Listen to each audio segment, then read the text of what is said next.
Yo, what's going on YouTube? It's your boy LexThomas21 back for you for another video for you guys. This is my movie review for my Road to Infinity War, every single Marvel MCU review. And we're not reviewing Captain America the Winter Soldier.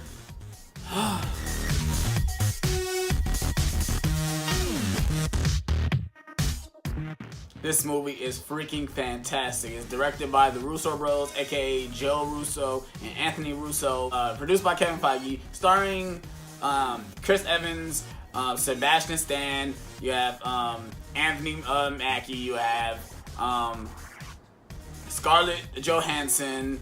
You have Samuel L. Jackson, Robert Redford. This cast is freaking incredible. But let's go ahead and get into the plot. This starts off as Captain America, after the events of the first Avengers, trying to live in the world as he missed throughout the whole time he's being asleep. He's trying to get adjusted to the world, and right now he's working for S.H.I.E.L.D. Basically trying to be a soldier, trying to figure out where his place is in the world right now, since he missed basically 70 years of his life.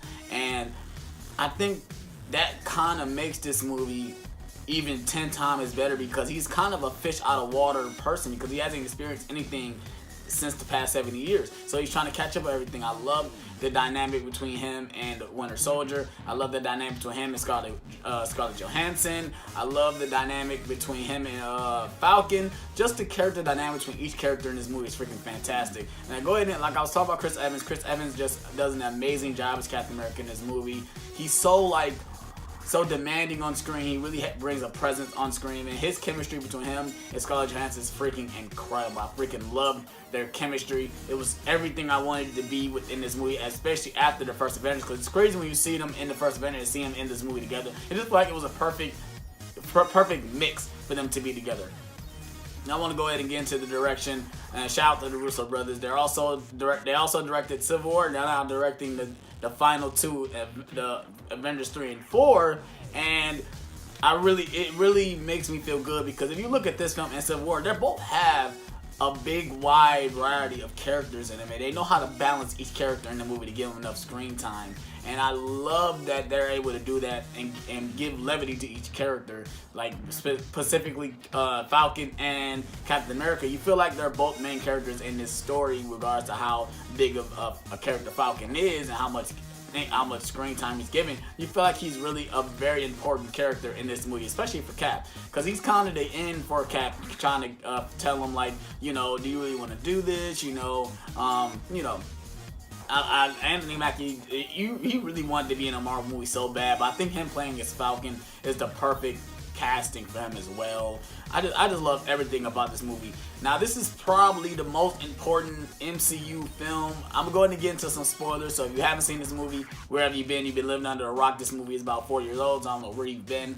But this basically goes into the dynamic that Hydra has been living within S.H.I.E.L.D. and growing underneath S.H.I.E.L.D. and using the S.H.I.E.L.D. name, as Hydra is now about to be in control of these 3 helicarriers that S.H.I.E.L.D. has built, and they're going to basically wipe out all the potential threats that are threats to Hydra. And I love that in this movie. I remember when I first saw it,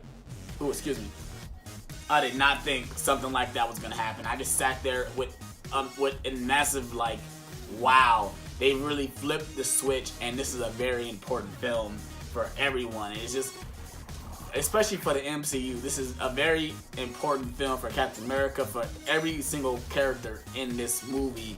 When you got a talent like Robert Redford coming in to do this film, and this is a superhero film, and for him to come in and give the performance that he gives, like it's not a superhero film. He gives it like it's a real espionage spy thriller, and that's basically what this movie is. This movie is, if you take Captain America out and put in another random character, like a super being besides Captain America, you basically have a regular spy espionage film, and it's done massively. It really doesn't have that supernatural element that all the other films have. This movie is very grounded. It really feels like this really can happen. I mean, you do have obviously S.H.I.E.L.D. and you have Captain America and then Winter Soldier coming into piece, but it just feels so grounded and feels so on Earth level. want to go ahead and I want to get into Sebastian Stan as the Winter Soldier. He freaking knocks it out of the park. He's such a demanding presence. When he first comes up on the scene, when he takes out Nick Fury's car after Nick Fury just went through this crazy car chase, it just, his performance and the way he portrays the character is just so freaking incredible.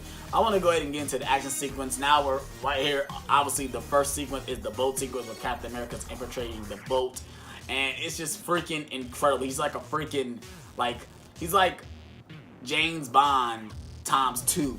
Because he can do, obviously, the most incredible things he can do. But it's just freaking incredible. He jumps out of the plane without a parachute. He's literally taking out guys left and right, left and right, left and right. And it's freaking incredible the way he's doing. Then he gets into a big epic fight with Bagshot. It's just freaking incredible. The choreography, the way everything is moving, everything is going.